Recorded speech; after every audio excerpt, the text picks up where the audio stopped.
En cette semaine sainte, je voudrais réfléchir sur l'essence de la vie. La Providence nous permet de réfléchir pas mal cette fois-ci, car l'univers semble en pause. Je pense à un élément en particulier qui a détruit la vie humaine de nos jours.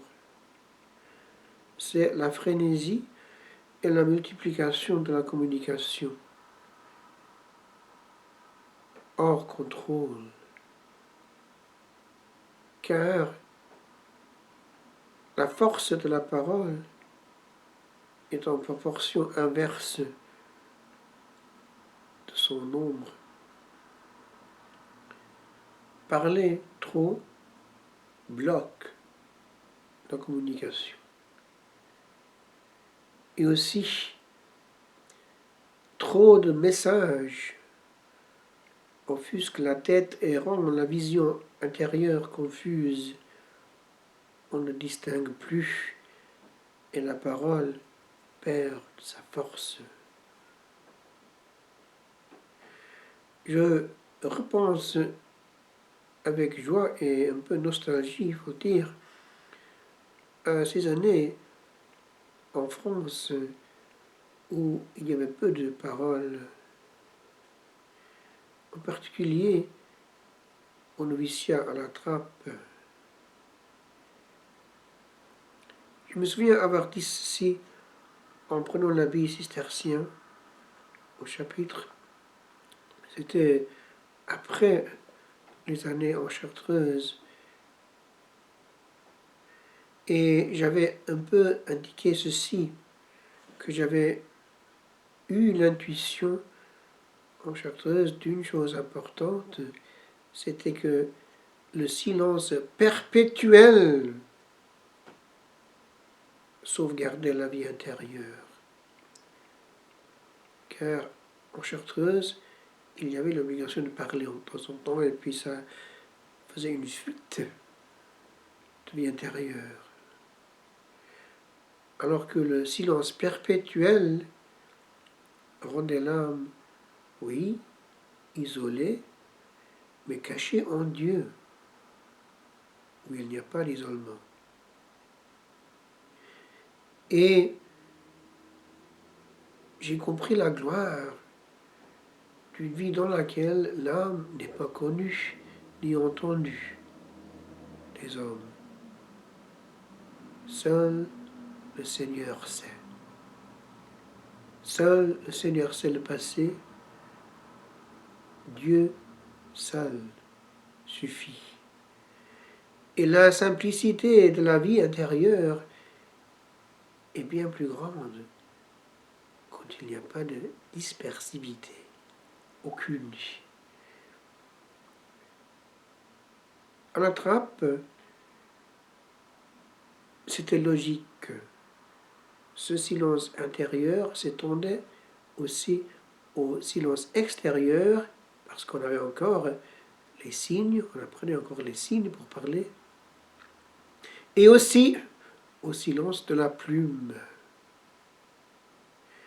Alors là, je me suis rendu compte qu'en n'écrivant pas, en n'écrivant plus, il y aurait aussi là une sauvegarde parfaite.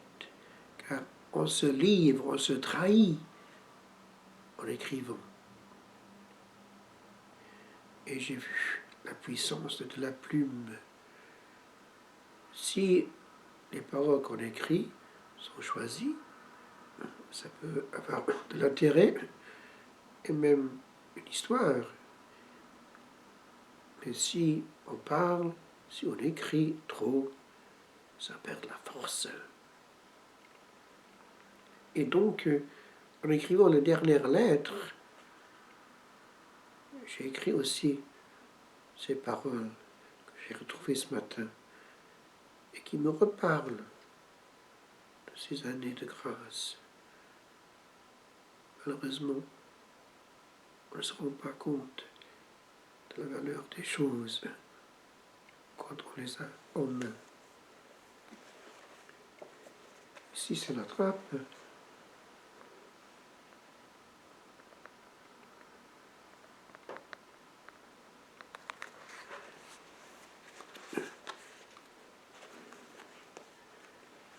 Alors, c'était avant de rentrer en retraite pour la prise d'habits.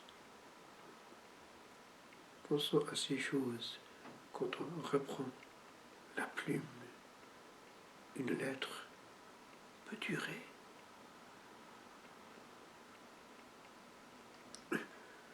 Une heure ou deux me reste dans ce bruit sonore que tu es, douce instrument. Je manie tes prouesses aujourd'hui, te laissant découvrir mon dénuement. À ceux qui, par tes traits, verront ma face intérieure, celle qui échappe à tout regard, car nul ne voit la grâce. Et nul ne saura ce que cette chape qui cachera désormais tout mon être va cacher. Car le cœur ici se cache. Un dernier regard, car la fenêtre ouverte que tu es se clôt.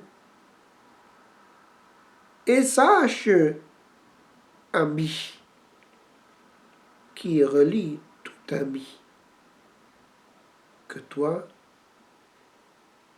seul, as transubstantié mon moi.